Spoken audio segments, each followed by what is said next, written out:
Donc merci Margot, bonjour à tous. Moi je vais vous présenter ce que c'est le vote interactif.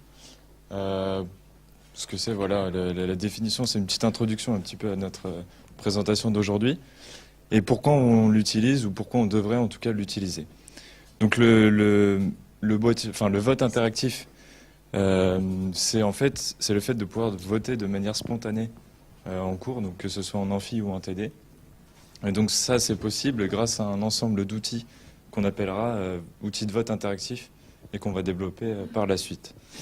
Donc pourquoi utiliser ces outils de vote interactif, ou ce vote interactif en tout cas? Eh bien, ça améliore sensiblement la communication entre l'enseignant et les élèves.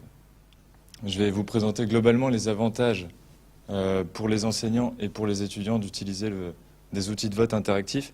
Les inconvénients, ils viendront après, quand on vous présentera tel ou tel outil de vote interactif, plus précisément. Mais là, c'est vraiment globalement.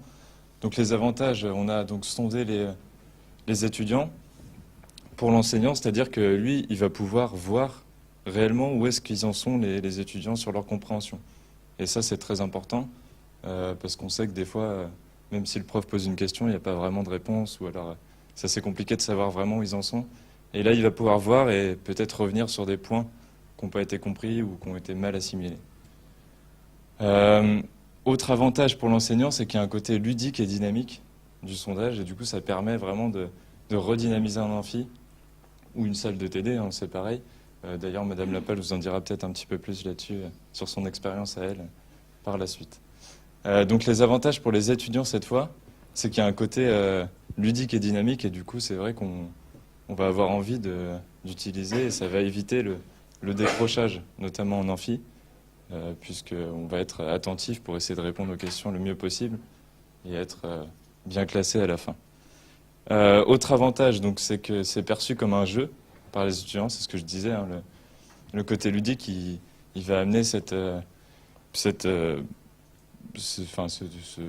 côté dynamique, et du coup on va être plus attentif. Et de ce fait, les sondages ont montré qu'en fait, comme c'est perçu comme un jeu, eh bien, il y a une meilleure compréhension et apprentissage des étudiants.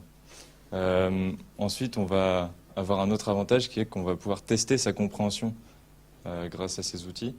À la suite du questionnaire, on va pouvoir voir si on a compris ou pas tel ou tel point.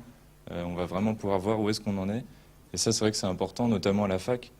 Moi, je sais que je suis passé par une fac d'éco, et il y a des matières où on n'a pas de contrôle continu. Et c'est juste un examen à la fin du semestre. C'est vrai que c'est assez difficile d'avoir une progression. Et là, on sait où on en est concrètement, et ce qu'on sait, ce qu'on ne sait pas, ce qu'il faut retravailler au fil du cours. Donc, petite conclusion de cette introduction. On pense qu'aujourd'hui, il est important pour le système éducatif de s'adapter aux nouvelles évolutions. On sait que les outils du numérique et de la communication, ils se développent. Et on est intimement persuadé que c'est quelque chose qu'il va falloir suivre et dont il va falloir prendre en compte à l'avenir.